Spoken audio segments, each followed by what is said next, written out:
ये हो गया। अब आपका टैग वर्ड्स स्टार्ट होता है हिंदी से। मुझे पता है बहुत से लोग क्लास छोड़ करके चले जाएंगे, भाई चले जा सकते हैं आप, ठीक है, क्योंकि आपको वो चीजें सीखनी ही नहीं है जो चीजें आपके लिए इंपॉर्टेंट है। आपको इधर उधर की चीजें पढ़ने में बड़ा मजा आता है, ठीक है। ये मैं जो करा रहा हूँ ना, इतना ज्यादा बेनिफिट करेगा, इतना ज्यादा। आप क्वेश्चन उठा करके सॉल्व करिएगा, आप थोड़ा सा कॉन्सेप्ट समझे रहिएगा, सिर्फ मेरे समझाने से कुछ नहीं होगा, आप समझे रहेंगे तभी होगा, ठीक है। चलिए चलता हूँ यहाँ पे हिंदी के टैग वर्ड्स पे। हाँ, हिंदी में देखेंगे, मैं आपको बता दूं, हिंदी का भी बता देता हूँ।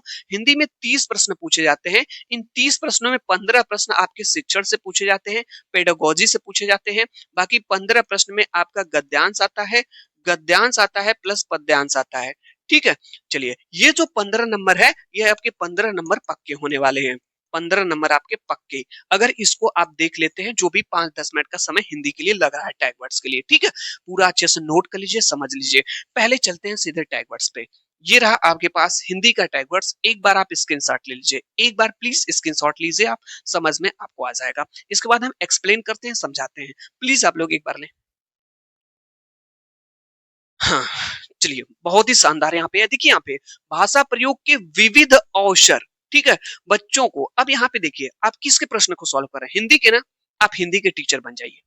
पहले मैथ के प्रश्न सॉल्व कर रहे थे, आप अपने आप को मैथ का टीचर मानिए। आप सीडीपी करने जाइएगा, बाल विकास के शिक्षक अपने आप को मान लीजिएगा। आप खुद जो पेपर को देख रहे हैं, आप खुद अपने आप को शिक्षक मानिए। अब यहाँ पे आप हिंदी के टीचर हैं, ठीक है, और बच्चे के लिए आप क्या बेहतर कर सकते हैं, ये आपको ध्यान में रखना है, ठीक है। चलिए, यहाँ पे भाषा प्रयोग के विविध अवसर प्रयोग करना चाहिए, यानी कि जिस भी ऑप्शन में भाषा प्रयोग के विविध अवसर, जिसमें बच्चे को भाषा प्रयोग करने की बहुत सारे अवसर मिल रहे हैं, अपॉर्चुनिटी, वो वाला ऑप्शन आपका सही हो जाएगा। इस ऑप्शन को याद रखिएगा, इस शब्द को विविध अवसर, ये बहुत ज्यादा पॉजिटिव वर्ड है, किसी ऑप्शन में है तो सही हो जाएगा। इसका मतलब क्या है, यहाँ पे सामने मैंने लिखा है, बच्चों को भाषा इस्तेमाल करने के जितने ज्यादा मौके मिलेंगे, वह उतना अच्छा सीखेगा। इसलिए बच्चों को एकदम फ्री छोड़ा जाता है। बच्चे ज्यादा से ज्यादा भाषा का, कोई बच्चा उत्तराखंड से आया है, कोई यूपी का है, कोई बिहार का है, कोई तमिलनाडु का है, चेन्नई का है, कोई महाराष्ट्र का है, तमाम प्रकार के अगर बच्चे 4-5 जगह से स्टेट से आते हैं, उनको छोड़ देंगे एक जगह, तो उनको बात करेंगे ना, तो वहां पे बहुत सारी भाषाएं सीख सकते हैं एक दूसरे से, जो उनकी भाषाएं वहां पे है, लोकल लैंग्वेज, ठीक है। ये वाला ऑप्शन आपका बेस्ट है। नेक्स्ट क्वेश्चन यहाँ पे बहुत ही बढ़िया क्वेश्चन नहीं, यहाँ पे भाई है टैग वर्ड्स है, यहाँ पे पॉजिटिव टैग वर्ड्स चल रहे हैं यहाँ पे।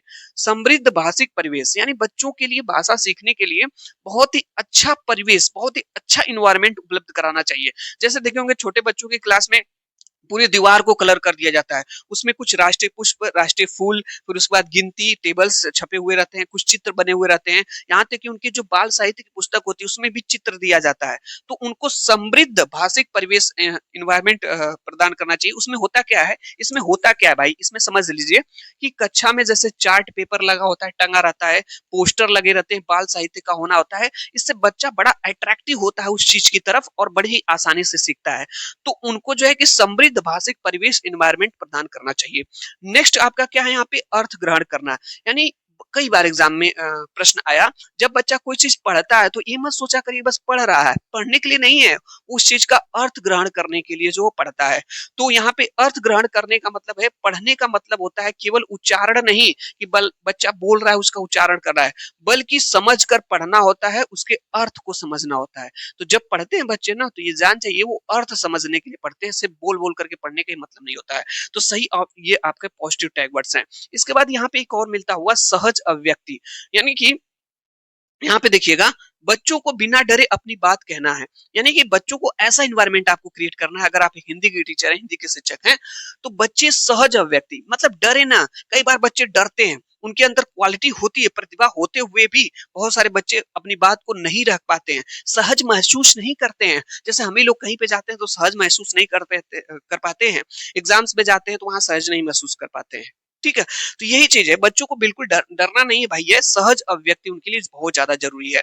इसके बाद मातृभाषा को सम्मान और स्वीकारता, यानी कि बच्चों की जो मातृभाषा, यानी जो घर की भाषा को शिक्षा का आधार बनाना चाहिए। कई बार बच्चे जब घर की से भाषा सीख के जाते हैं, पहली भाषा उनकी मातृभाषा होती है, जो घर की भाषा होती है, उसके बाद जाते हैं स्कूल में तो कोई दूसरी लैंग्वेज सीखते हैं, हिंदी हो गया, और भी कोई लैंग्वेज, इंग्लिश हो गया, संस्कृत हो गया, उर्दू हो गया, जो भी लैंग्वेज सीखते हैं, तो उनकी मातृभाषा को का सम्मान करना है। ये नहीं कि मातृभाषा घर से सीख के जा रहे हैं, वहां पे आप रिस्पेक्ट नहीं कर रहे, उसको स्वीकार नहीं कर रहे हैं। तो मातृभाषा को हर हाल में आपको स्वीकार करना पड़ेगा। समझ में आ गया?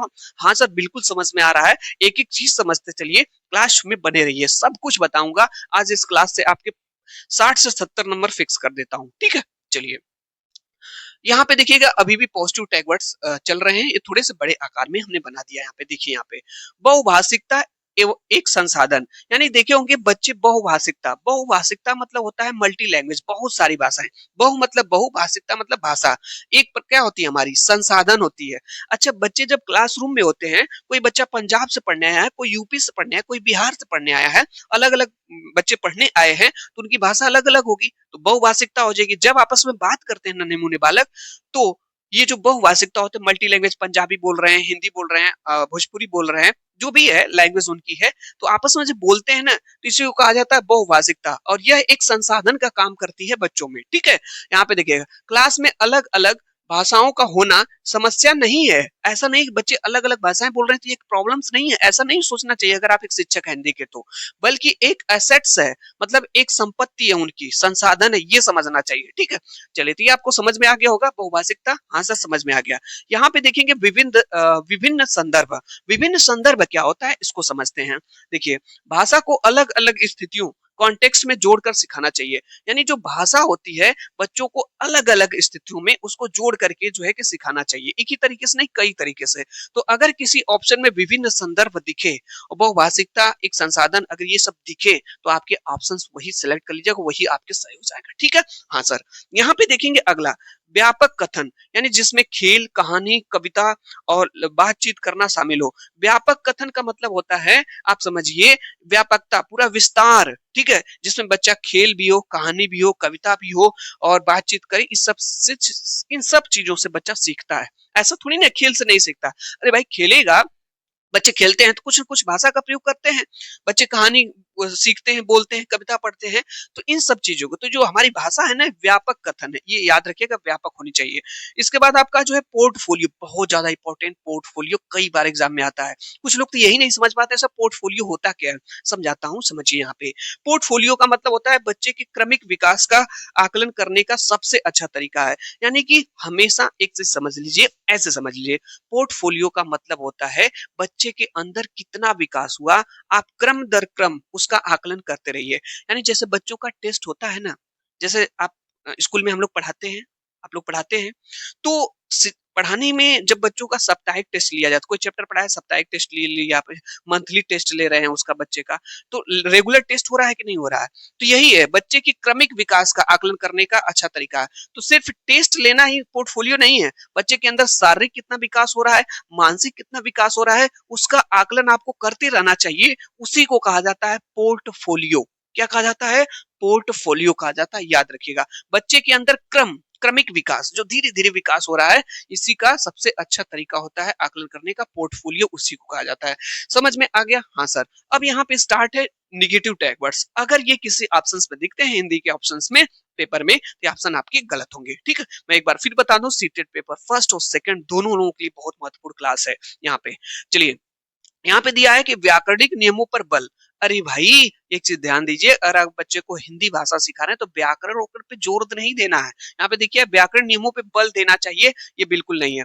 प्राइमरी स्तर पर व्याकरण रटाना बिल्कुल गलत है। भाई, बच्चे के अंदर ना, प्राइमरी स्तर का जो बच्चा है, छोटा नन्हा मुन्ना बालक है, वो अभी सिर्फ केवल भाषा बोलना सीख जाए, भाषा का प्रयोग करना सीख जाए, वही उसके लिए बहुत बड़ी बात है।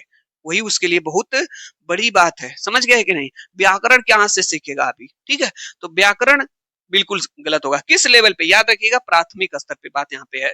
मानक भाषा का प्रयोग। ये मानक भाषा क्या होती है? बच्चों को केवल शुद्ध या किताबी भाषा बोलने पर मजबूर करना चाहिए। तो मानक भाषा का मतलब स्टैंडर्ड लैंग्वेज। ऐसा नहीं बालक को बस आप मजबूर कर रहे हैं, बच्चों आप लोगों को केवल जो है शुद्ध और किताबी भाषा बोलना है, नहीं मजबूर कर सकते। बच्चा अपनी टूटी भाषा में जो बोलना चाहता है वो बोलेगा, ठीक है, वो बोलेगा। वो यहाँ पे आपका गलत है, मानक भाषा पे बिल्कुल आपको जोर नहीं देना है।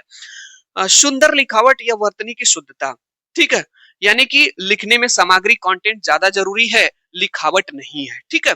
यानी कि आपको सुंदर लिखावट या वर्तनी की शुद्धता पे, तो लिखने में जो सामग्री है, कंटेंट जो बच्चा लिख रहा है वो ज्यादा जरूरी है, न कि उसकी लिखावट जरूरी है कि आप उसकी लिखावट पे बहुत ज्यादा ध्यान दे रहे हैं, ऐसा कुछ नहीं है। ये वाला ऑप्शन नहीं होगा। कंठस्थ करना, भाई आंख बंद करके किसी ऑप्शन में कंठस्थ करना, रटाना, रोटेड लर्निंग, ये सब दिखे, याद करना, किसी तरीके से सर बर्दाश्त नहीं करेंगे हम लोग किसी ऑप्शन में। किसी भी चीज को रटवाना, रटवाना देखते होंगे सीबीएसई, मतलब बच्चों को कई बार शिक्षक क्या करते हैं, चीजों को रटवाते हैं, ये नहीं होना चाहिए। उनके अवधारणा को बताने चाहिए, कॉन्सेप्ट को बताना चाहिए। ये वाला ऑप्शन आपका नहीं होगा। केवल, मात्र, ही, सिर्फ, बहुत नोट कर लीजिए।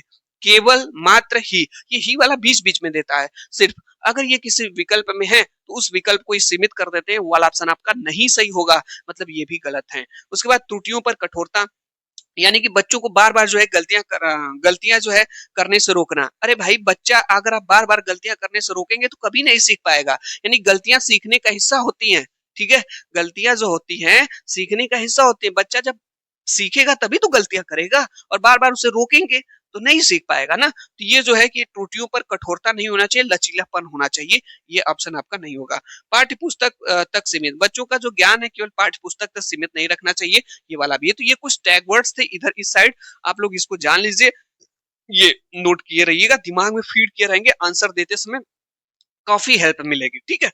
चलिए यहाँ पे मैं समाप्त कर दिया। और हाँ, अब जो आपके लिए हिंदी का जो की कॉन्सेप्ट मैं आपको बताने वाला हूँ, गोल्डन चीज बताने वाला हूँ, जो आपके एग्जाम में हर बार कम से कम 30 प्रश्नों में 15 पेडागोजी में लगभग 3 से 4 प्रश्न सिर्फ इससे आते हैं। इससे देखिए, आपसे पूछता क्या है, भाषा अर्जन। भाषा अर्जन जो होता है बच्चों में, मतलब भाषा अर्जन का मतलब बच्चे भाषा जो अर्जित करते हैं, यह स्वाभाविक, सहज और अनौपचारिक होता है, जिसे जैसे मातृभाषा। जैसे बच्चा मातृभाषा को बड़ा ही सहज तरीके से, आसानी तरीके से जो है वो स्वाभाविक तरीके से सीख जाता है। मातृभाषा उसे सीखनी नहीं पड़ती, वो अपने परिवार, फैमिली, दोस्त, समाज से सीख जाता है वहां पे, ठीक है। तो इसी तरीके से जो है बच्चों के अंदर जो भाषा अर्जन होती है वो बहुत ही ज्यादा स्वाभाविक होती है, सहज भी होती है, और उसे अनौपचारिक, उसे पीट पीट के सिखाया थोड़ी ना गया रहता, अपने फैमिली बैकग्राउंड से। जैसे बच्चा पंजाब में है तो पंजाबी जरूर सीख जाएगा, ठीक है। यूपी बिहार में है तो भोजपुरी जरूर सीख जाएगा वहां पे, ठीक है। और अवधी भी सीख सकता है, मतलब जहां वो रहेगा वो अपनी मातृभाषा से उस भाषा को सीख जाता है, उसी को भाषा अर्जन कहेंगे। यहाँ पे देखिएगा भाषा अधिगम क्या होता है। भाषा अधिगम, अधिगम देखिए, दो चीज मैं आपको बता दूं, बड़ा कंफ्यूज में आप लोग रहते हैं सीटेट में ना, ये दो चीज आपको परेशान करता है, एक अधिगम और एक होता है आपका शिक्षण, ठीक है। शिक्षण को जानते हैं क्या होता है, टीचिंग कहा जाता है। इसी का दूसरा नाम है पढ़ाना। अरे भाई जो आप पढ़ाते हैं ना, सीटेट ने उसी को बदल करके एक बढ़िया नाम रख दिया, शिक्षण कर रहे हैं आप। शिक्षण मतलब पढ़ा रहे हैं। और बच्चे जब सीखते हैं ना तो उसी को लर्निंग कहा जाता है, या इसी को सीखना कहा जाता है। क्या कहा जाता है, सीखना। और सीटेट की भाषा में अधिगम कहा जाता है। बस कुछ है नहीं, शिक्षण अधिगम, शिक्षण अधिगम, बस यही खेला है। और बस आप अगर समझ गए पास कर लेंगे मेरे भाई, कुछ है नहीं। और उन लोगों से पूछिए ना जो लोग एक बार इसको समझ गए हैं, उनके लिए बड़ा ही आसान हो जाता है, ठीक है। चलिए बात करते हैं यहाँ पे भाषा अधिगम क्या होती है, जिसे कहते हैं लर्निंग। मैंने कहा ना, अधिगम का मतलब होता है सीखना, लर्निंग। यह प्रयासपूर्ण और औपचारिक होता है, जैसे स्कूल में दूसरी भाषा सीखना, ठीक है। यानी कि जो भाषा अधिगम होता है, जो भाषा को सीखना, भाषा अधिगम मतलब भाषा का सीखना, ये प्रयासपूर्ण होता है। सही बात है, जब नन्हा मुन्ना बालक घर से पहली बार स्कूल जाता है तो क्या करता है, प्रयास करता है, और औपचारिक तरीके से जो है उस भाषा को सीखता है। जैसे स्कूल में दूसरी भाषा हिंदी सीख लेगा, पंजाबी सीख लेगा, उर्दू सीख लेगा, संस्कृत सीख लेगा, तो इस भाषा के लिए प्रयास करना पड़ता है, ठीक है। लेकिन जो मातृभाषा होती है बच्चे की, वो भाषा अर्जन होती है, मतलब वो जन्मजात से भाषा सीख जाता है बच्चा, ठीक है।